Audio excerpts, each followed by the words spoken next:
So welcome to the podcast today. I'm excited. I have to say, today I got one of my best friends in the world right now to me is James Boykin. James is he's an active member of our club, our local chapter of NAGA, the Freedom Firearms and Safety Gun Club, and I figured he'd be the perfect guest to start with our podcast, our inaugural, I guess it should be. I should say this is our first interview, so I wanted to bring him on. He has quite a perspective, unique perspective in the 2A community with advocacy, and the dude's just a gun nut. I mean, when we say gun nut, we say that in a positive way. I've been able to learn a million things from him, and I thought I was into guns, and I am, but I think you probably got me beat on that, brother. And that's a good thing, like I said. So I learned a lot of stuff. So I'm certainly happy to have you here, James, man. I appreciate you taking the time. I know you're busy, but I wanted folks to get to know you and understand what you're about with our podcast that we're starting today. Thank you for having me. Oh, yeah, it's like I said, my pleasure. So I figured I wanted to start with kind of give us a little background, a little history of how you came to be into firearms, not only for the 2A part of it, but just I guess it started with the love of firearms to begin with, and where that all came from. If you don't mind giving us a little bit of history. My love for firearms developed much kind of like how a relationship with a young man or young woman would. At first, I will admit I was a little apprehensive.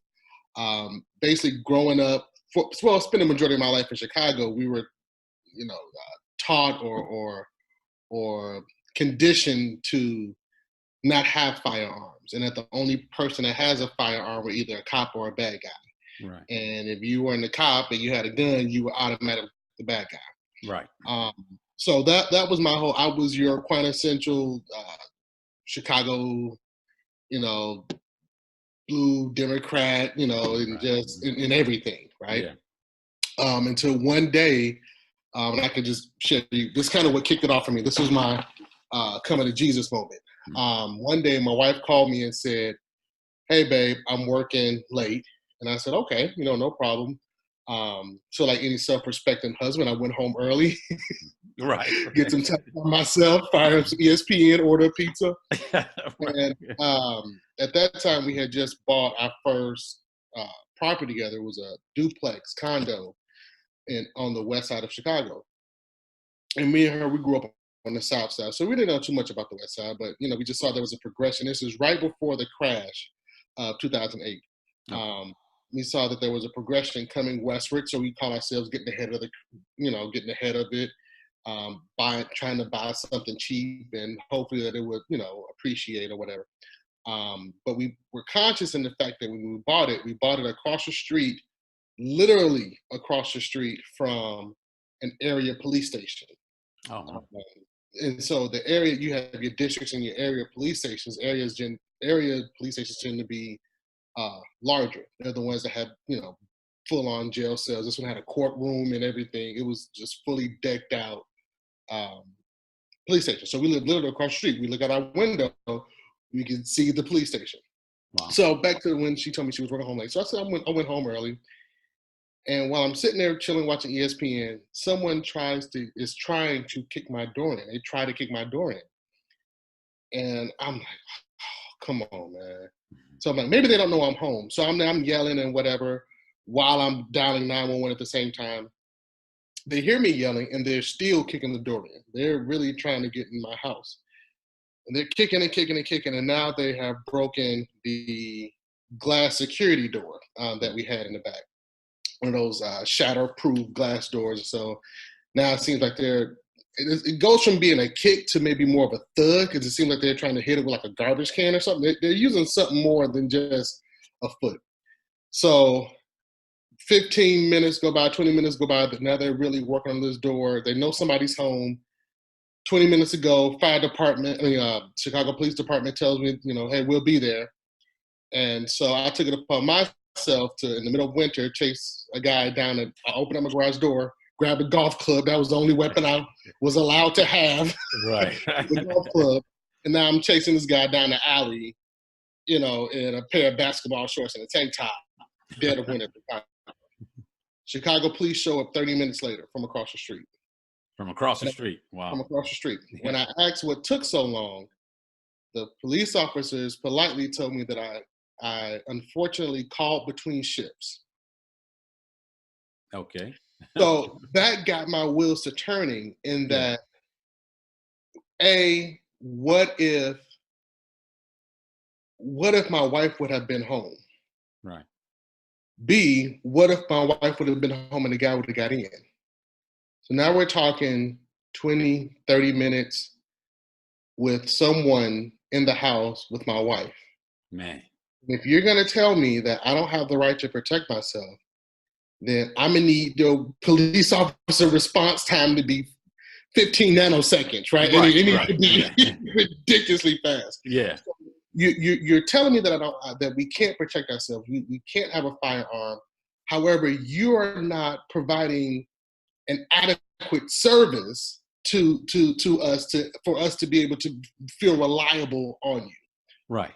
So that kind of got my wheels thinking. Well, if they're preventing me from owning a firearm, what is it about the firearm that they're like? Why?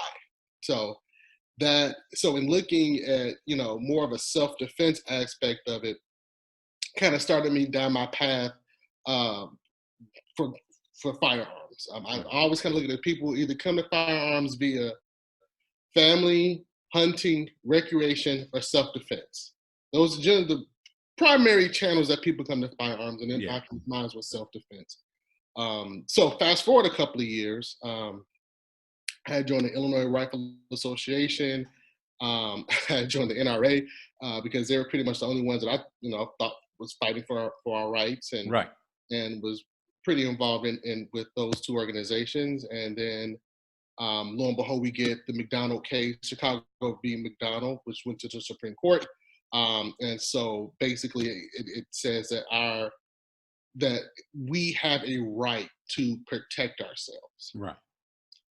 which something that even to this day, Chicago, it feels like it still refuses to acknowledge. So that's what started me down my path of firearms and firearms advocacy. Right. And then you clearly have just run with it from there. After Yeah, that. it got a little bad after that point, you know. Yeah. Right. Yeah. Yeah. Yeah. Yeah. Yeah. Once I found out that these are only for self-defense, but they're extremely fun as well. Right. Right. Yeah. Things took a turn. Yeah. Yeah, things took a serious turn. But then I was involved with so once we had our right, once they said, hey, you guys have a right to protect yourselves, at that point the city of Chicago said, okay, well, you can only protect yourselves with firearms that we deem necessary, Yeah. or firearms that are on our approval list. So the process at one point was you have to take a 2-day class. 2 day, it was an 18-hour class. You had to take an 18-hour class. It was about $250 for the class. Then you had to take your completion certificate to the city and say, hey, I took my class. I took a class on a right that is already provided to me. Yeah. Right. Yeah. Yeah. And the city, if they felt that you were worthy, they would give you a city certificate. And the city certificate was basically say, okay, well, you can have a firearm within the city limits. And that firearm had to be on the approved list. Now, to show you how silly this approved list was, there were certain Marlin bolt action rifles that were not deemed worthy to be on the city approved list. Right. The city also at the time had it to where if the police are called to your house for any particular reason, we're probably going to talk about red flag laws here in a minute. Yeah. But if the police were called to your house for anything, let's say you and your wife were having a loud argument and a neighbor heard and he was concerned, and so he called the police. The city said the city police had the right to confiscate your firearms without any due process and without having any kind of provision of providing said firearms back. Man. Also, you can only have one firearm operational at the time. So, yeah, I know. I don't get that. we fought that, and Illinois Rifle Association, they won that case. And fast forward, the Supreme Court said, well, Illinois, you have, I think it was about 5-6 months to come up with a concealed carry law. If you do not, then Illinois would automatically be constitutional carry. And we were praying that Yeah. the people down in Springfield couldn't come up with something, but they came Yeah. up with something literally with a couple of hours to spare. Yeah, I figured. And, but even then, Illinois is still, I mean, here we look at, in Arizona, we look at our CCWs as about $60, Yeah. you know, and maybe an extra $40 for the class. In Chicago, you're still paying $300 or $400 once all is said and done. And that's just for class and for your, that's just for the class and for your CCW. Hmm. We haven't even talked about purchase of firearms. So it gets it to, they're making it to the point where they say, okay, well, we're going to allow you to have firearms, but you have to, and it feels like you have to be from a certain economical Right. position to own firearms, Mm-hmm. which, you know, as African Americans, that hurts us off the bat. I mean, you're requiring, let's say, single mothers to drop $300 and $400 just to protect their house. I mean, so this is what we're dealing with, you know, so. Yeah, and it makes you wonder why it's set up like that in Chicago and in some other areas. And it seems more so, I don't know for all an absolute fact, but certainly in the East Coast, those cities and states don't seem to be as supportive of people defending themselves as other states that are further west. But I wonder why. You made a point about the fees and the cost of different things, not only the gun, the licenses and things of that nature, and how it disproportionately affects African Americans. And I think that brings me to a point, and you and I have spoken about this before, and I know you agree, but I wanted to talk a little bit about the beginning of gun control and how that started. And what I think a lot of our folks don't understand is that gun control by nature is racist towards African Americans. There's no question. As we know, the first gun control came out post-slavery. Yes. And that was to prevent African Americans from owning guns, because I would imagine they thought that, well, if we give them guns, we just enslaved them for all these years, they may come kill us all. So, but that's where it all started.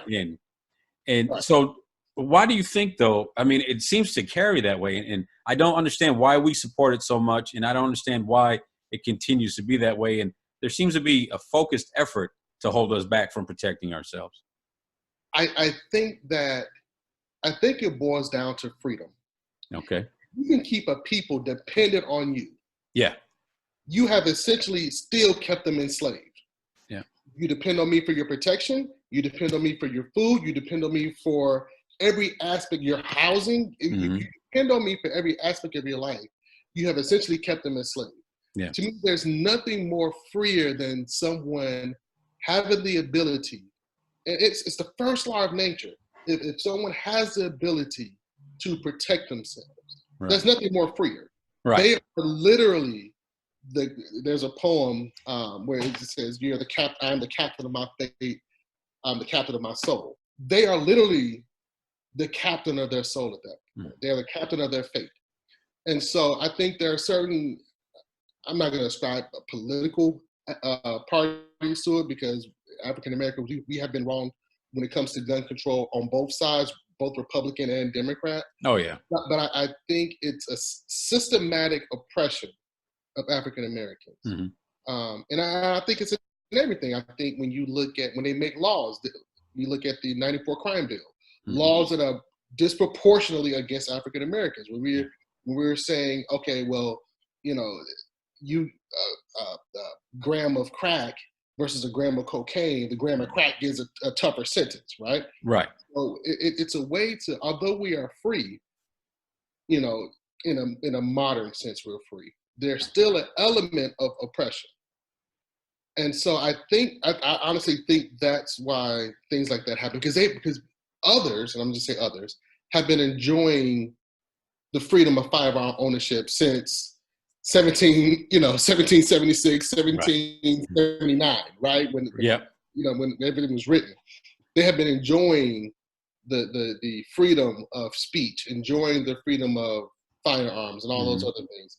So I think there's still a systematic oppression of Africa, and I'm gonna say people of color. There's a systematic oppression of people of color, because if you tell someone that, hey, I don't have to sit back and take what you're giving me, and I have the means by force to enact change, I think that's a scary situation. I mean, we look at Ronald Reagan's reaction, when the Black Panthers showed up at the California, state legislature. Yeah. I mean, they wrote that bill, the Mulford Act, said, oh no, we can't have this. No. Yeah. They wrote the Mulford Act like very shortly after. And here we're Right. talking about Republicans. I mean, we're talking about Ronald Reagan as the poster Yep. child for the Republican Party. He is beloved by the NRA, but yet he still wrote gun laws that disproportionately affected African Americans, Which the NRA supported, by the way. which the NRA supported. Right. Yeah. Right? And a lot of folks don't know that. Yeah. Yeah, which the NRA supported. So I think it's incumbent upon us as African Americans to start thinking outside of the box. I was listening to Kanye West, one of his many rants. Yeah. He said something to me that was really poignant. He said, "This is a free man talking," and it stuck out to me because I'm like, you know what? He has, whether we agree with him or not, he has decided that the way things are or the way things have been aren't the way they need to be. Yeah. Right. This is a free man talking. I have the ability to think for myself, to have my own views, regardless of what the populace says. Right. Right. So I think that we as African Americans, we need to start not only taking a strip of thinking freely, but doing our research, doing our history. Thinking about our ancestors and I'm not even going back to from the times of Africa, but I'm talking about just within the past 50 or 60 years. Yeah. What was our ancestors' views on gun rights? We look at groups like Deacons for Defense and Justice in Louisiana and Mississippi who fought the Klan. We always hear stories about that make us seem like we were somewhere cowering in the corner of our houses while the Klan was just lynching folks. There are groups of African Americans that took up arms, fought back, and won, against the Klan. Yeah. And it's not just the Klan. We're talking about local sheriffs. We're talking about that whole tyrannical government that the others seem to talk about. We have experienced that tyrannical government. So we have groups that have fought back and won. Yeah. What was our grandfathers? What was our great grandfathers? What were their views about firearms? What were their views about self-protection? Because in many of those cases, you couldn't call your sheriff if something was happening in front of your farm. You had to take care of it yourself. Yep. Right. Yep. And if you think about it, those were the kind of people that were considered a threat. Because they're the ones that said, "No, I'm taking care of this myself. No, you're not having my son to lynch him. We all go die up in here today." Like that. Like I remember my grandfather, he was a World War II vet. He passed away a couple of years ago.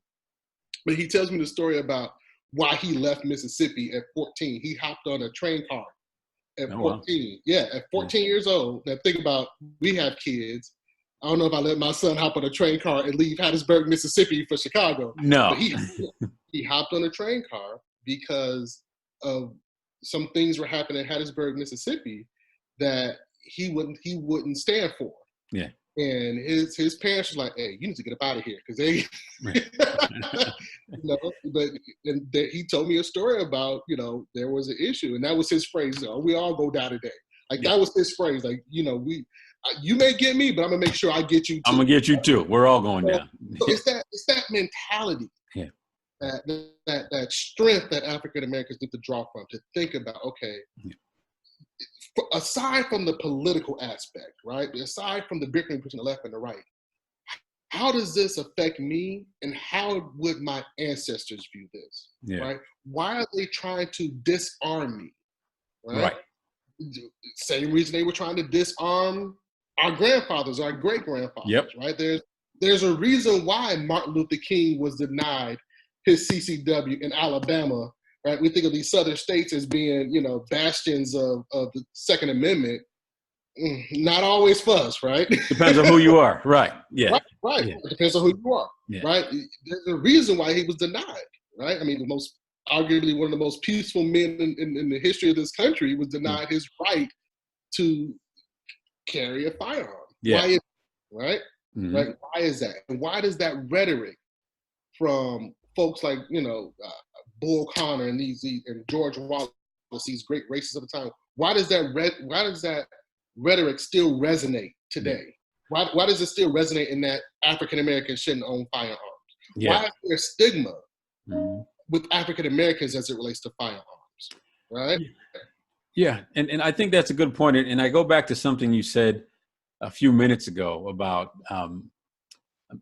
kind of being a mental slave. And, Mm-hmm. slavery was over, the chains were gone and everything. But I think that if you someone can control your mind and how you think and what you're supposed to think, it's still a form of slavery, and it still really limits us.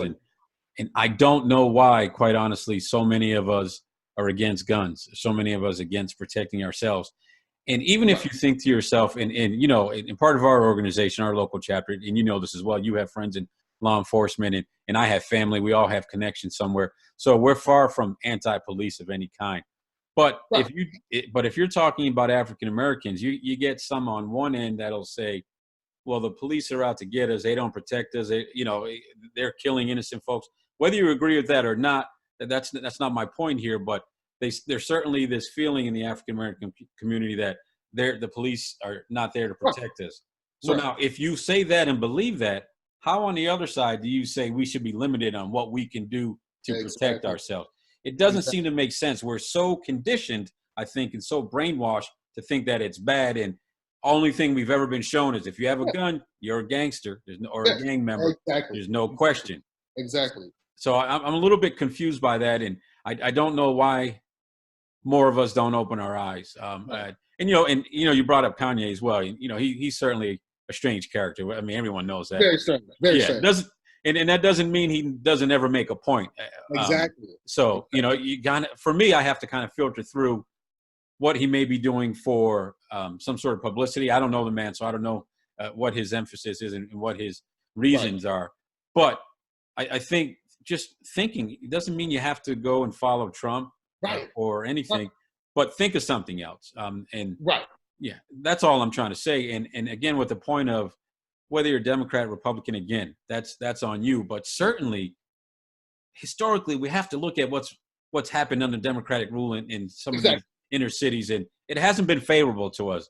So the fact that we won't even look, I'm not saying, again, be a Republican, maybe be independent, maybe be libertarian, something else, because clearly it's not working out. So I'm not sure where we're getting this issue from. And if after you've done your research, and if after you have come to your conclusion, and you still a Democrat, go forth and conquer. Do your thing, right? Yep. But 90% of us don't. I vote this way, whether it's Republican or Democrat. I vote this way because this is the way I was raised. This is where my mama voted. Yeah, right. Yep. So I vote this way, right? Yep. Not looking at, or even, and this is one. Not trying to go the political route, but we look at on both sides. We look at people. If I'm a staunch Democrat, How do we have it to where people have been in office, certain offices, for 50 plus years? Right. Even if I am a staunch Democrat or staunch Republican, shouldn't I be like, you know what? I like you, Representative blah, blah, blah, but it's time for somebody to have some new ideas in here. Like, let's keep it. Get some new blood. Get some new blood in here. Yeah. Right? But we look at things. I mean, some of these same people who have been talking about banning certain firearms are the same people that were talking about banning it in the 80s, in the 90s. Now we're almost 2020, and it's the same rhetoric. It's the same. Let's ban this. Let's ban that. So I think, and I also think that when it comes back, kind of bringing it back to the oppression of African Americans, I think one thing that has been done masterfully is if I can get the community divided. Yeah. On every issue possible, right? So if they're like, hey, I can divide the African American community, and I can create a wedge between them on, and I've seen it to where I've had people who are just vehemently against firearms and think that just because I own and I love firearms, I'm somehow some ultra conservative, ultra Trump toting, whatever, Republican through and through. It has become a wedge issue. Right. And I think, that we need to look, and this, I told a good friend of mine, I said, we need to not look at things that divide us.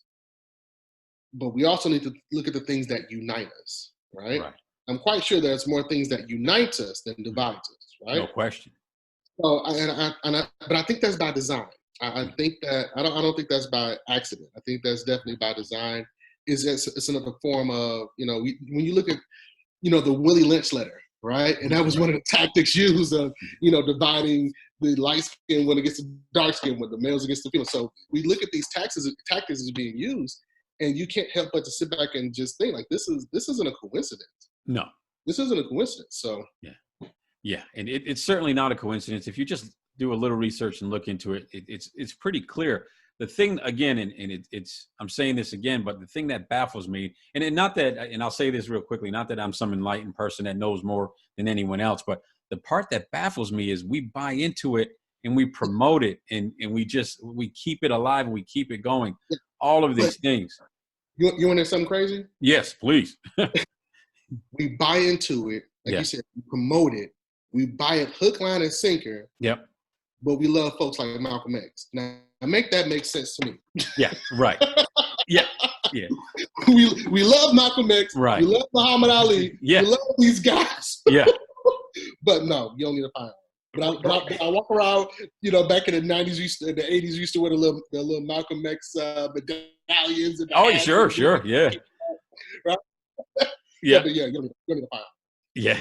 We'll post and wear a shirt with him with his, his mini 14 at the window. At the window, right? Yeah. But you don't need a firearm. You don't need a firearm. What do you need a gun for? Right. Yeah. Why do you need the one thing that is like nails on the chalkboard is, well, why do you need a gun like that? Yeah. That's nails on the chalkboard for me. I get that too. So it's our we have a double standard. Yeah. We uphold guys like Malcolm and these great fighters and your Marcus Garveys and these guys who, didn't, take any mess from anybody and was willing to fight for their faith, fight for their family, fight for their community. But at the same time, you can't do that. Yeah. Right. Yeah. So, ideally, I would even love it to, you know what, if we recognize that we have an issue, kind of bringing it back to the police, if we recognize that we had an issue with police officers, right, in certain areas, right? Right. How wonderful would it be if a group of strong men and women were like, we're going to police our own streets. Yeah. Right. Cops, we don't need you over here. We got this. Yeah. We got this. Yeah. Imagine what our neighborhoods would look like. Yeah.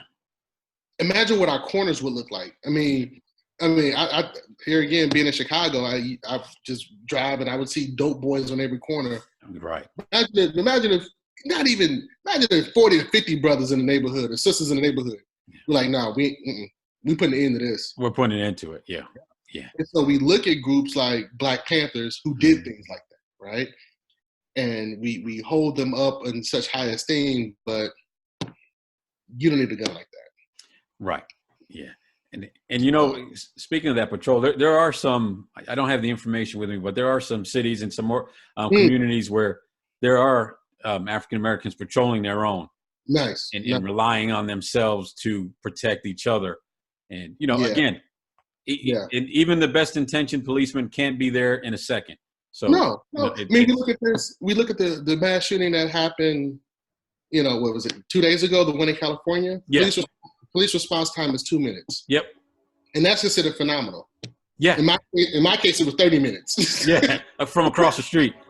From across the street. 2 minutes versus 30 minutes across the street.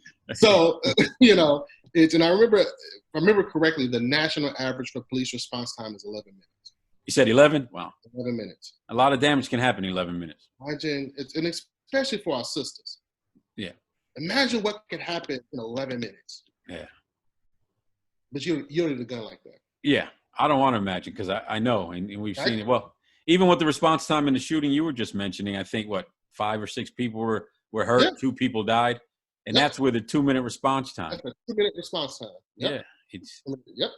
Yeah. So, we need to, I think we as African Americans need to step back and think. And also, one thing I would add is, I hate to say it this way, but everybody's fight is not our fight. Right. And I say that to say, this may come out bad, and Yeah. edit it if you need to. All right, no problem. But when you look at school shootings, and I went to grammar school with metal detectors. Yeah. The front door, there was 3 or 4 cops inside of the school. Yep. That does not affect us. But for some reason, we're out there toting the banner of school shootings and mass shooting. That doesn't affect us. Right. Oh, you need to ban AR-15s. Yeah. Brothers aren't getting shot with AR-15s. No, they're not. You know, so we can't be so quick to jump on everybody's bandwagon. Right. Right. We need to think, how does this affect our community? Yeah. Is this something that our community is suffering from? Mm-hmm. Okay, then we could talk to you as an ally and kind of pull our resources together and say, okay, well, we have something in common. Mm-hmm. But I think we're so quick to jump on everybody's bandwagon. Yeah. Yeah. And they pass these things and they pass these laws with our support, and somehow we're the ones that are affected the most. Yeah. I look at that, even with that 94 crime bill. I mean, when one of the main things was to get the Black Congressional Caucus to join in on it, right? Yeah, right. And they're putting it as, well, we're gonna, ban this particular weapon. And I think one of the ones they used was as an example, was the MAC-10, right? Yeah. And that was real popular back. I remember. Yeah. And let's ban this. But at the same time, also in that bill, we're getting different sentences for drugs, for the same drug. You're right. Right. The punishment is coming down harder on us than any other group. Yeah. Right. So I think we need to be careful. We need to be wise and vigilant in the fights that we jump in, and think long and hard about how this affects us before we jump on a bandwagon for a particular topic or before we vote for a particular candidate. Yeah. I know people have an issue with it's stupid being a one issue voter. Right. Yeah. I don't have a problem being a one issue voter, especially if that issue is significant to me. And this may sound crazy. To me, I am gladly a one issue voter when it comes to the Second Amendment. Yeah. I am as well, and I don't hide behind it, and I'll tell folks, if there's a candidate, I don't care what he or she may say, if that candidate is trying to restrict my right to own firearms, to protect my family, he or she does not have my best interest at heart. Exactly. There's nothing more important than myself and my family. If you're trying to do something to circumvent that, my ability to protect them, it's a wrap for me. I'm not voting for you. I don't care what else you say. I don't even hear it at that point. I have no other interest in whatever you say, because like you said, and I know there's this push to redefine what the Second Amendment is. Yeah. But if any group, and I think I've mentioned this, we've talked about this before, if any group in this country deserves full usage of the Second Amendment, it is those of enslaved, the descendants of enslaved Africans. Yeah. Those, we can point to a time, and I'm not talking about 200 years ago. No. I'm talking about in the till. I'm talking about, my wife's father was killed for registering African Americans to vote in Mississippi. So this is our grandfather.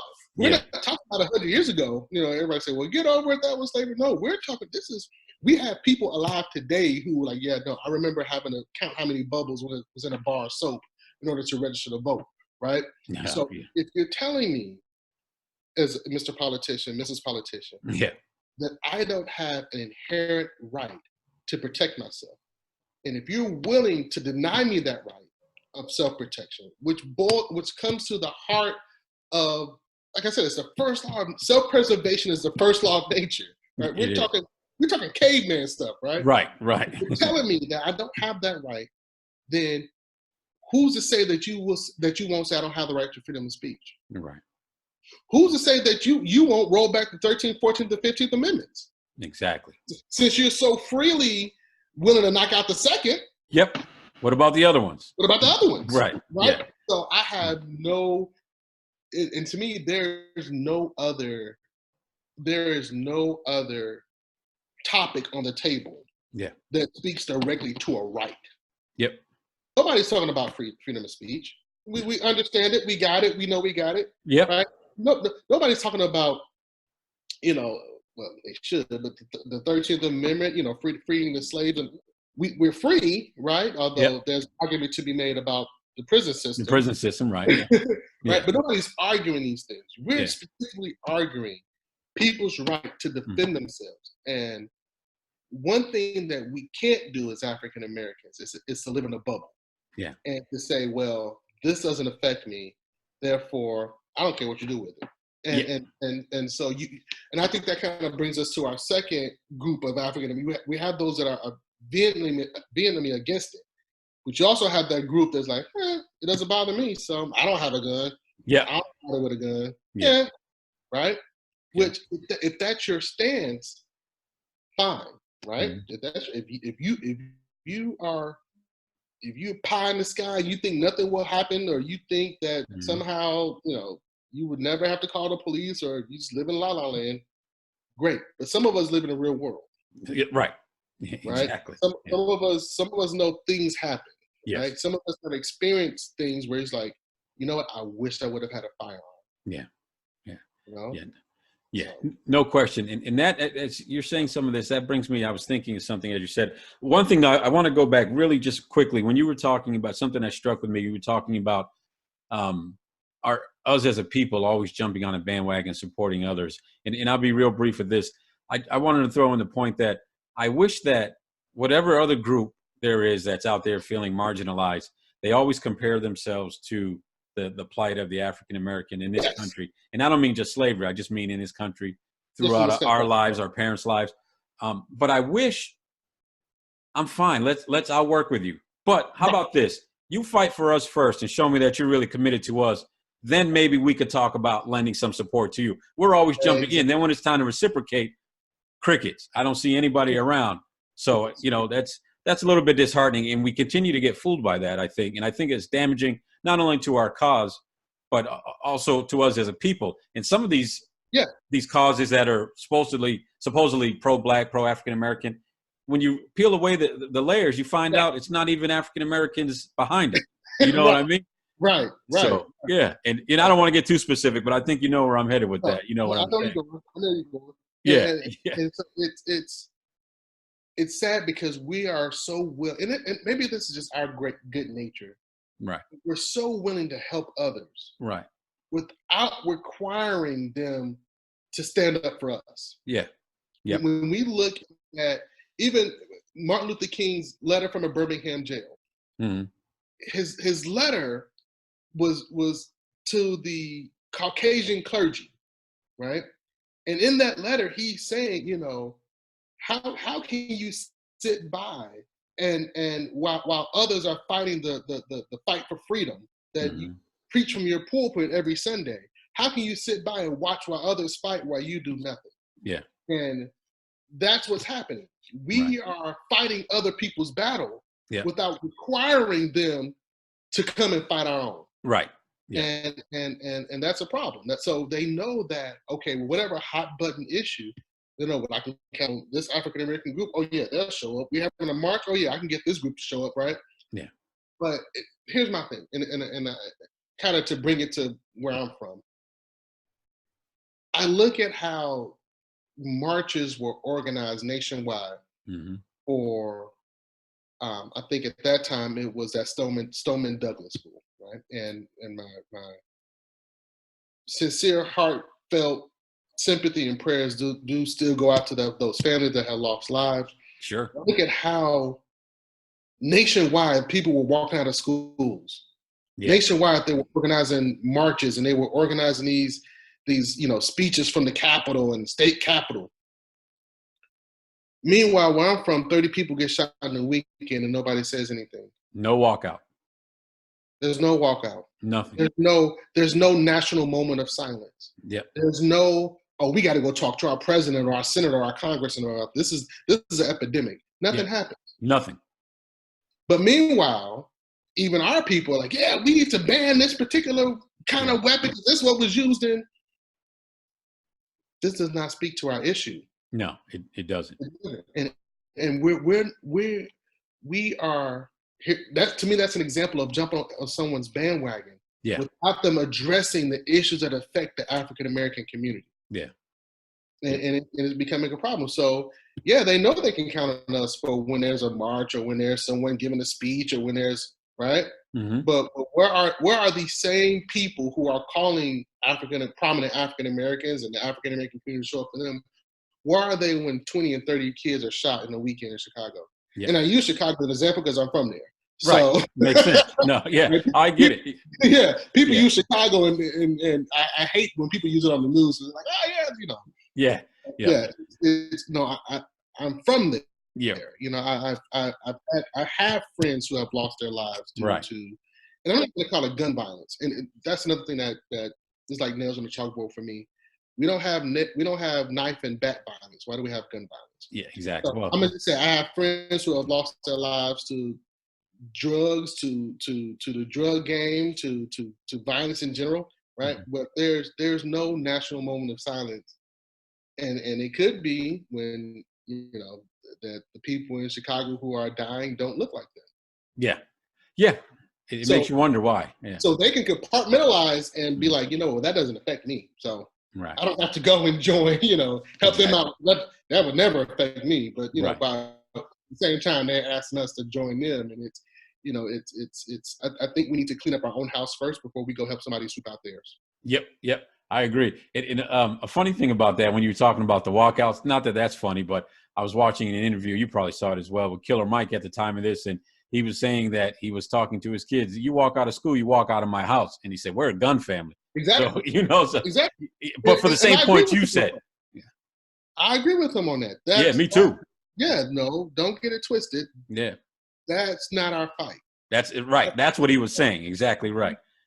Right. So when we look at, even with our firearm, even with our passion for firearms, it comes from a different source generally. Yeah. Right. Us, it comes out of a need of necessity. Mm-hmm. Right. Versus somebody in a recreation, some folks coming from a need of, hunting. Ours comes from a need of necessity. Mm-hmm. Either I lived in an area where the Klan was prominent and I needed some sort of form of protection, or I lived in a hood where, Pookie Man was prominent and I needed some form of protection.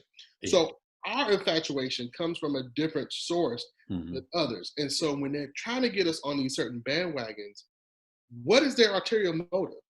Right. Let's ban an AR-15. No, I need an AR-15. Yeah. You've never. I have one of my best friends. He was a part of he was a victim of a home invasion. 4 dudes came up in his girlfriend's sister's apartment, tied him, his girlfriend, the girlfriend's sister, and her boyfriend up, and ransacked the house. 4 guys. And I know we think about the movies where we see, one shot, the guy just falls, right? It doesn't. Yeah. It's not reality. No, it's not reality. Yeah. And so he called me. He lives in Chicago. He was at the time it was a ban. The assault weapons ban was still going on in Chicago. He called me. He was like, "Jay, can I get an AR?" I was like, "Unfortunately, no." Yeah. He's like, "So what am I supposed to do with five dudes come in the house? You better get really good at reloading." Right. That's all I could reload your 10 round mag. Right. And go for it. Yeah. So we look at things. I think we have a different appreciation for firearms. Here again, kind of how we talked about at the beginning, because ours comes out of a need of necessity. Yeah. Versus, this is just something fun, or this is just something that I hunt with. Ours has been proven and used to protect our lives throughout the history, of this country, and especially after the Civil War, and we're looking at a Reconstruction period all through the Civil Rights, where African Americans are still having to fight, and in most cases physically fight, to keep that freedom. Right. Exactly.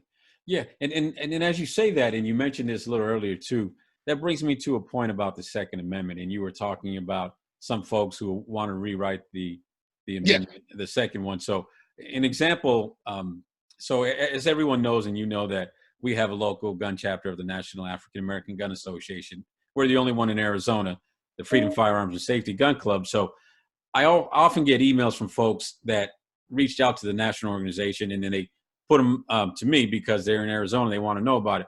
So this gentleman I spoke with today, I won't say his name, I had a great conversation with the guy. He seems like a really nice man, and he wants to join our organization because he wants some training. He said he's a self-proclaimed gun guy, but never had any formal training. But he wants to get some training and some more education, not only for him, but for his son, for his daughter-in-law, and for his wife.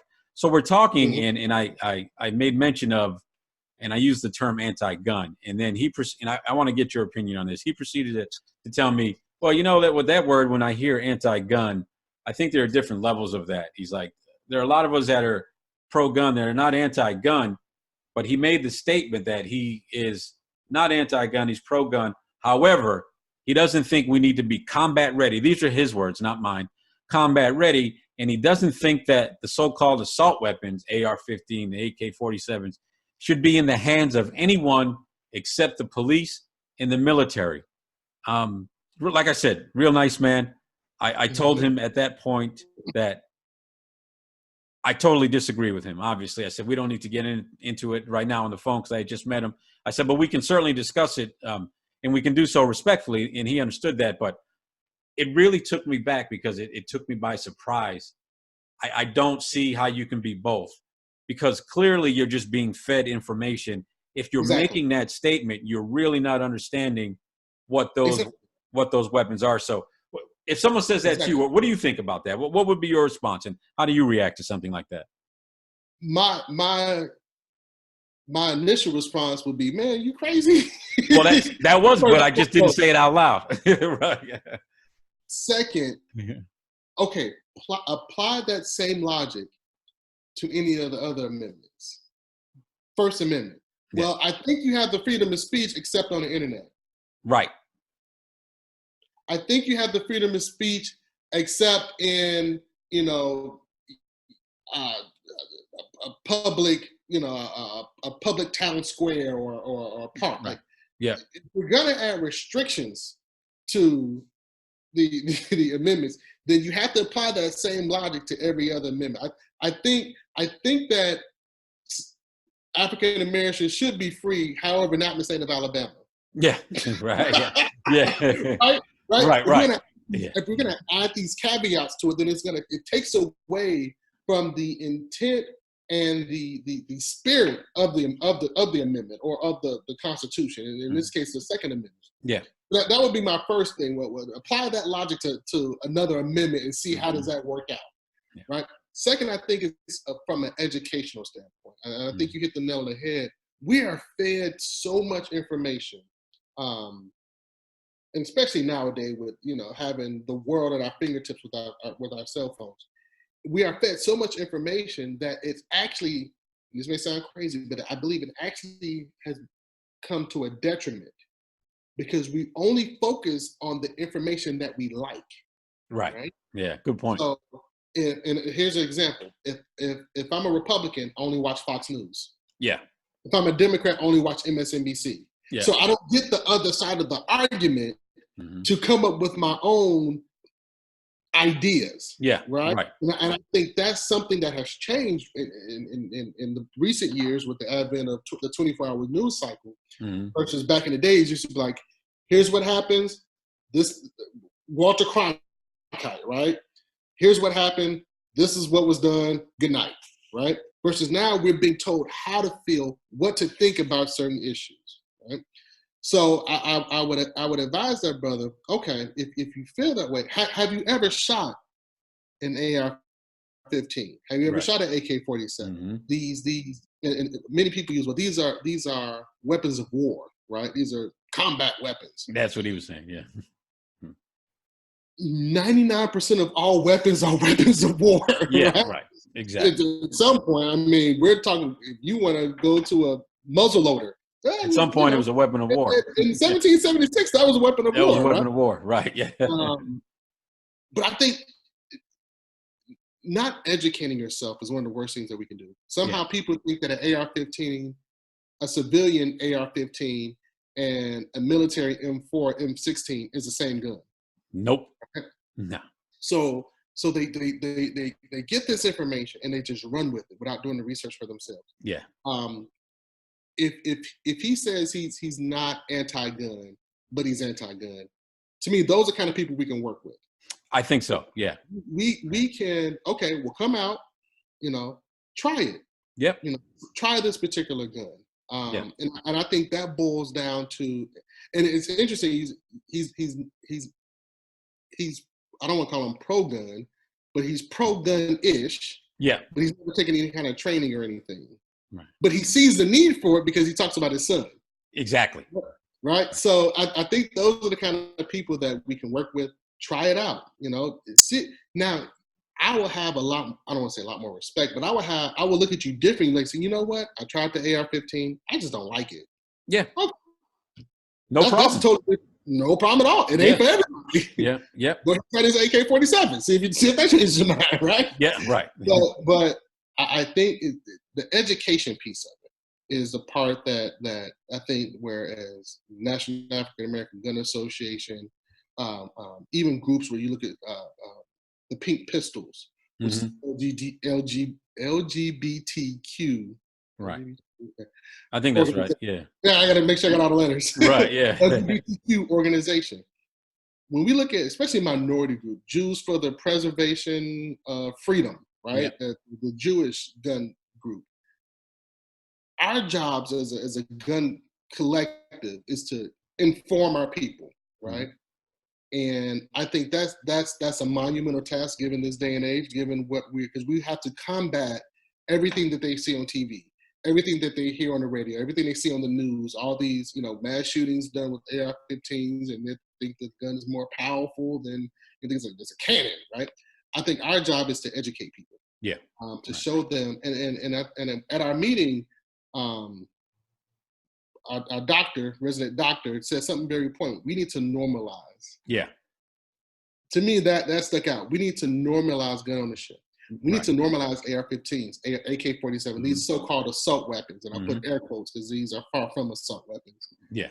These so-called assault weapons, we need to normalize them. Let them know, you know what? Bubba down in Louisiana ain't the only one with an AR-15. Nope. Right? There are people who look just like me and you. Yep. There are professional people who have professional jobs, or there's trade people who have, blue collar, 9 to 5. Firearms encompass an entire spectrum of, types and races and religions and creeds and so I think the education piece of this. So no, African Americans enjoy guns too. Yep. Here again, kind of talked about we have a need for them, but this is something that is enjoyed and used by everyone. From every walk of life you could think of has a right to protect themselves. Right. Now, the arrogancy steps in is when you try to dictate how a person does or does not protect themselves. Yeah. And, exactly. And I see that a lot in the arrogancy, because they're saying that they know better than you. Exactly. They know what's better for you to protect your family than you do. They know how you should protect your family better than you do. And a lot of times these are people with living in gated community with guards and say, no, you don't need that kind of, why would you need that? Why do you need what I have? Exactly. Why do you need what I'm protected with? Right. There's something to be said of being put on the same playing field as the they don't want, right? Yeah. So, but I think our job is to educate. Back to your friend. I think our job is to educate and to kind of make. I wouldn't say make, but challenge people to think freely. Mm-hmm. To think, okay, these are not the weapons used by the military. Right. Okay? B, so what if it was? That's the point. Yeah, for me. Yeah. What if it was? What if it was? What if I had a fully automatic M4? Mm-hmm.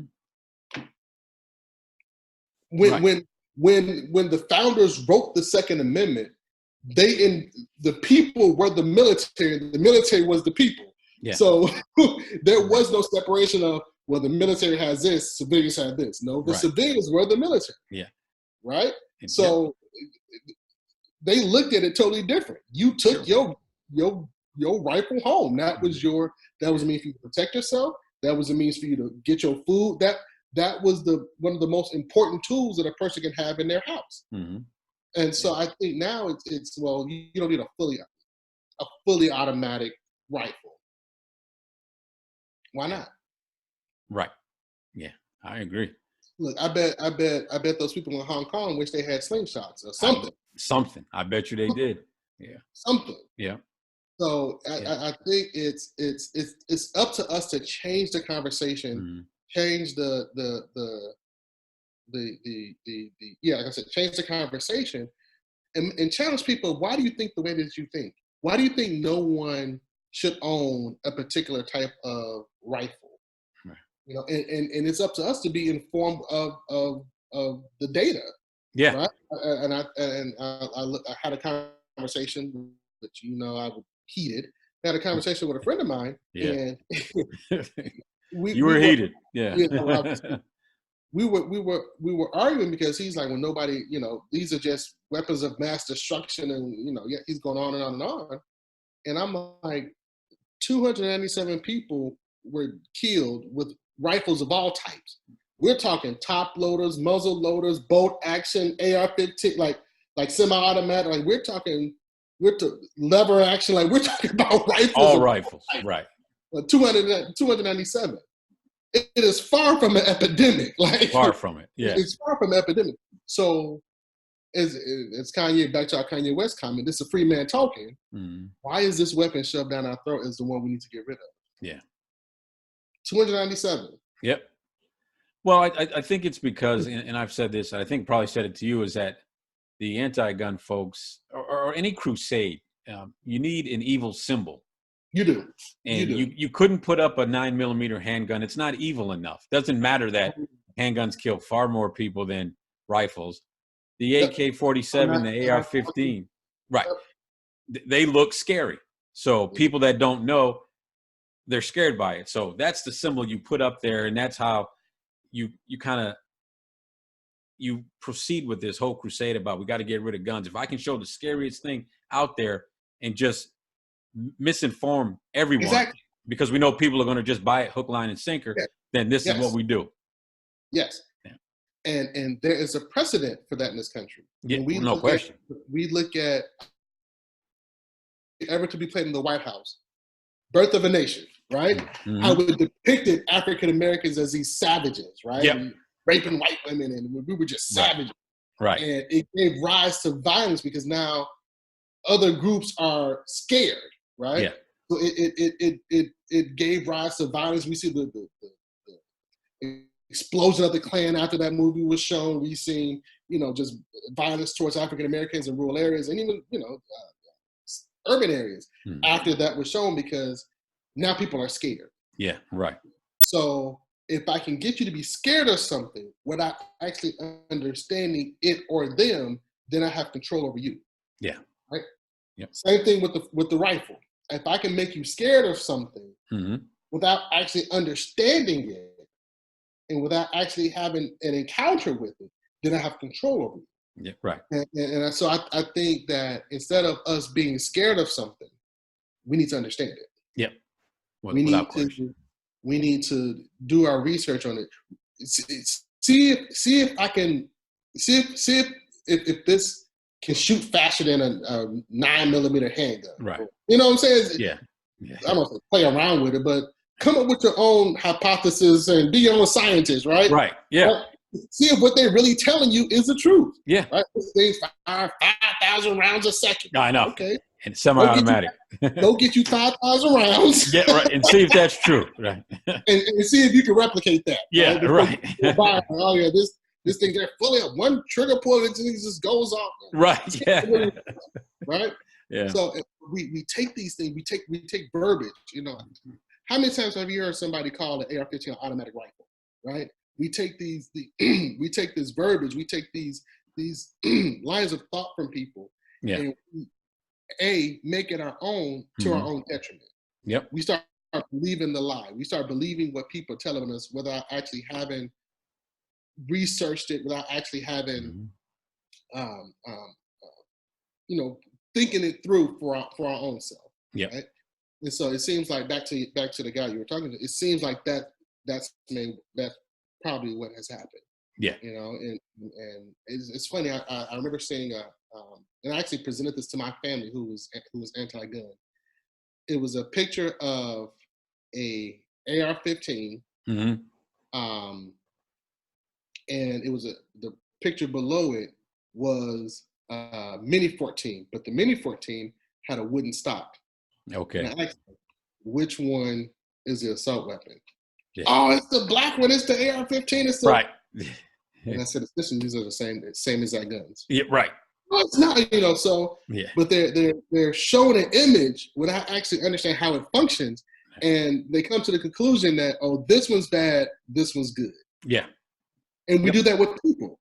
Oh, Mm-hmm. well, this one's bad because he's black. This one's good because he's white. Yeah. This one's bad because he's brown. This one's good because he's Asian. Right? It's these stereotypes Mm-hmm. that not only perpetuate us as a race and as a people, but also in the fire when it comes to firearms. Yeah. Right? This one, because it's made out of wood, is somehow inherently more safer, or fires less, or doesn't cause as much carnage as this one made out of plastic. Yeah. Like, when that's what it boils down to: wood, Mm-hmm. wood or plastic. I mean, it's so. But I think it's, like I said, it's up to us to educate that no, these are the same exact firearms.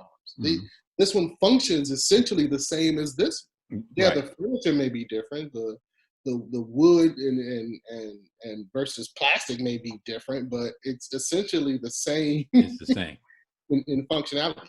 Yep. As opposite to an M4 M16, Mm-hmm. which the civilian AR-15 looks just like a M16, Mm-hmm. or it can look like an M16, but we know the functionality is totally different. It's Totally different.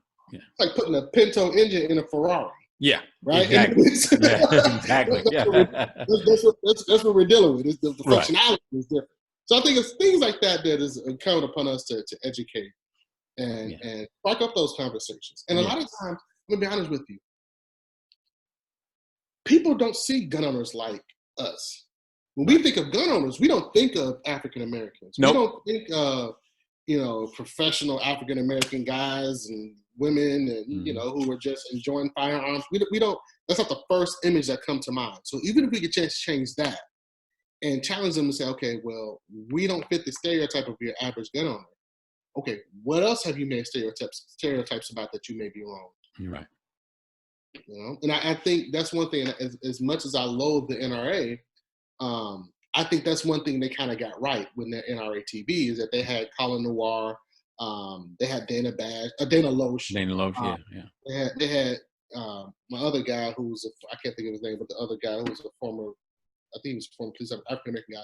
They had people who don't fit the stereotypical gun owner be the face of their NRA TV. Yeah.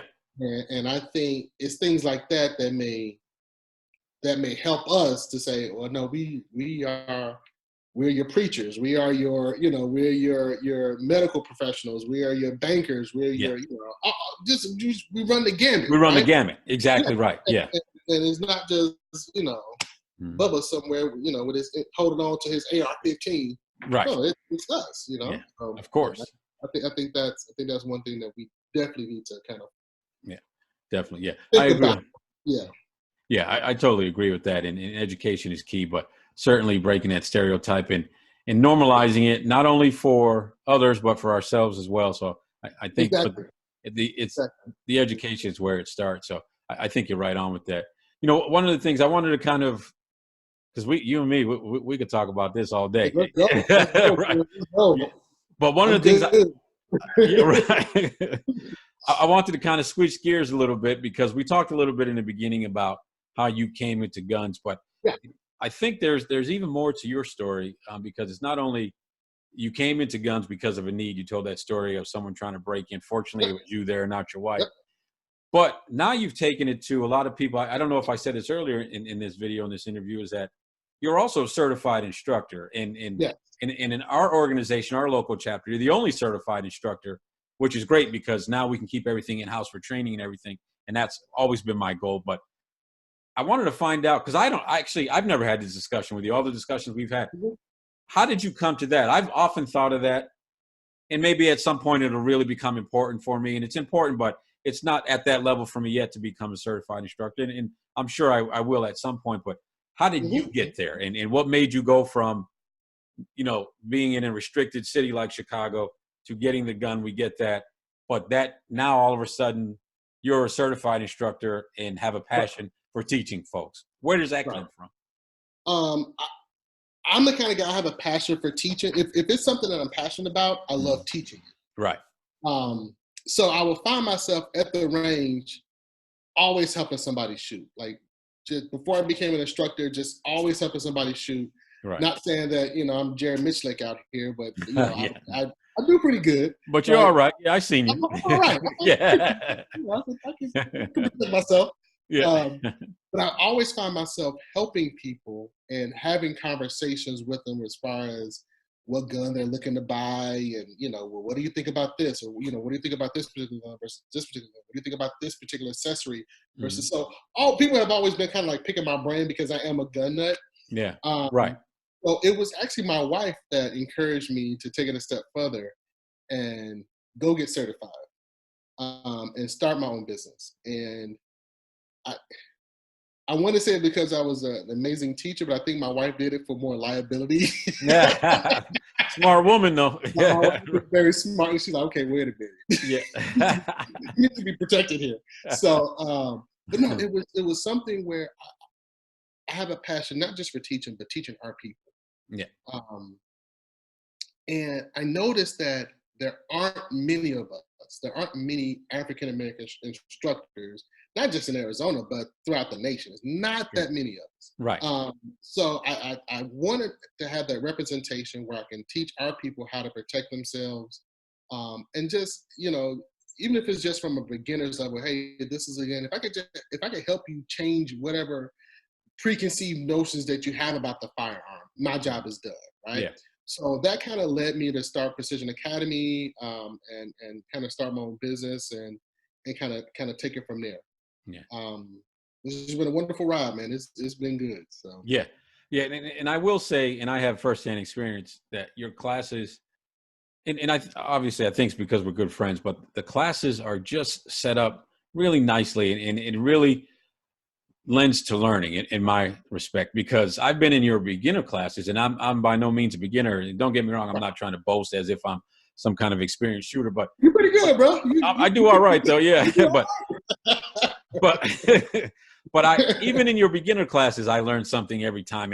And I'm there I like to be there because sometimes you have a lot of folks, if I can lend a hand in any way, but then by the end of the day, I'm always like, you know what? I just learned something in there, and I didn't even expect that. So I think you have a good way about you with teaching. And that's the feedback I've also received from other students, which I don't know if you've even received that feedback, but I always receive some positive feedback on all your classes. So I think it's important that we're able to use you in our organization. I think, again, it's good that you're one of us, and that we can really keep things in house. And we're just, everyone's comfortable with you. They see you at the meetings. They see you at the events. Even if it's not a structured teaching, we're in the range shooting. You're often the first one people come to if they have some questions or if they're new. So it's really been beneficial. I can't thank you enough. And quite honestly, for the amount of time you put in, and I mean, for what you charge, and we all owe you a lot more money, my brother. I can tell you that, right? So I do it for the passion of teaching. And my thing is, because there aren't a lot of us, especially with first-time shooters, it can be a little daunting to say, hey, can you teach me how to shoot? And you read some of these guys' resume. Well, I was in, first division recon, and right. And it can be a little intimidating, right? And I think what I really kind of pride myself on, and here again, especially with new shooters, what I really kind of pride myself on is taking the edge off. We know as African Americans, we have a certain vernacular, a certain way we do things, right? Sure. I try to bring that to the firearm community and with our first time shooters and get them to say, hey, it's like you shooting with your cousin or your uncle. Yeah. Right. Like that's how I try to approach it. So I get that comfort level, right? I get someone who is, comfortable with me, and they're not just so tight and so nervous, and and I create that. Hey, you don't have to hit the bullseye, right? Mm-hmm. You don't, but you don't have to, right. So that, versus, I've been in classes where the instructor, served and wherever, and it's so tense, and it almost breeds you to mess up, right? And it's so I try to create an atmosphere where it's conducive to learning, Hmm. where people are comfortable, and where people will want to come back.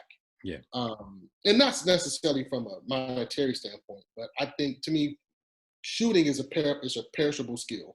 Yeah. It's something we always have to train, something we always have to work at, and it's something that I would love African Americans, especially our ladies, um, to want to do. It's almost like I would even love to have it to where my class is almost like those painting. You know how it's really popular with our sisters now, the painting, where they have the wine and they paint. Oh, Whatever. yeah. It's I just know what that you're talking laid about. back atmosphere. Yeah. I would like to have something not as laid back. It has to be structured because we are dealing with firearms. Of course. Yeah.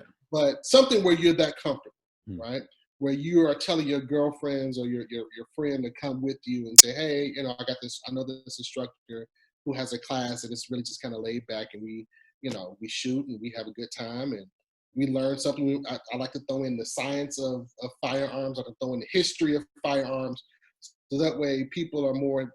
You're getting more than just shooting, right? Learning how to shoot. You're actually learning what is the history of certain firearms. When was this type of firearm invented? What is the grandfather of this particular firearm?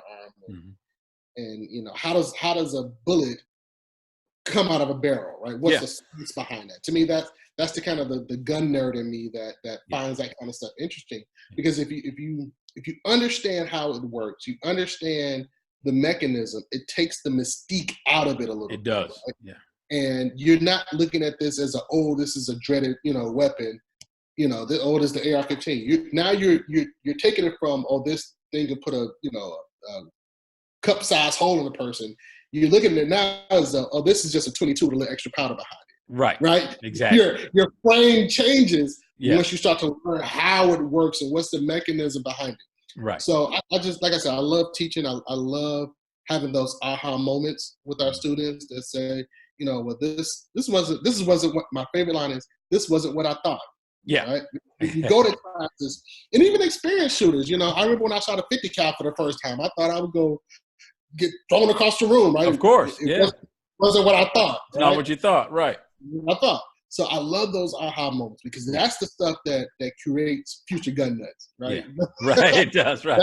That's the stuff where it's like, okay, well, now I want a 9. Well, okay, now I have a 9mm. Okay, I want to step it up to a 40, a 45, a 10 mil. Now I want to go to AR. Right. It's just progression that happens because your comfort level has increased. Yeah. So that's pretty much what I look for. I try not to have it so. Here again, like I said, we structured because we're dealing with firearms. We are dealing with deadly weapons, but I try to have it to where people are relaxed and they're comfortable. Yeah. Yeah. And if I can help somebody, I've had people in some of our classes who, they came because they were victims of domestic abuse, right? If I could have people like that just take one thing away, that their life is just as valuable, right?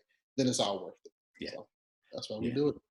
Right. Well said. So if people want to, because you do lessons, obviously, not only for us, but you do private lessons because you have your own business. So if folks want to find you and start to learn how to shoot and on any level, where can they find you?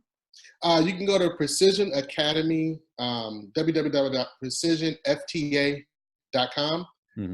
There has a list of all of our private classes. It has a list of group classes that we offer. You can contact me through there if you just want to set up some private time. One thing I like to do is even if you don't want to shoot, you just want to talk to somebody about shooting. You're thinking about getting into the sport of shooting or the activity of shooting, or you want to know what kind of gun should you get. I have no problem answering those kind of questions. But www.precisionfta.com. And what about social media? Are you active on social media? I am active with social media. I'm on Instagram at precision.academy. My Facebook is Precision Academy. Gotcha. So, okay. Great. That is wonderful. And again, I want to thank you. I wanted to start this podcast again, like you and I had spoken with having you first for many reasons, but I think people will see the reasons I wanted you first, and your passion and commitment to the gun community and the Second Amendment and our people. So I thank you truly. I really do. You helped me out on this one, and as you have done many times in many aspects of our lives. So I appreciate you, my brother, and I'm glad you're here, and I'm glad our paths crossed because my life has been better because of it. So I thank you for that. We're going to have you do a lot more of these, and you'll be joining me. We'll be getting some other folks. So this is going to be ongoing for sure. So James Boykin, certified instructor, National African American Gun Association, Freedom Firearms and Safety Gun Club. He's our only certified instructor. You can find him www.precisionfta.com. Look for him if you want some quality instruction from a quality man and instructor. So it's been great having you, my man. And again, I look forward to more, and hopefully you all will come see us again as well and listen to what we have to say. Thank you, my man. Appreciate you. Thank you, bro. All right, man. We'll talk soon, Jay. Okay. All right.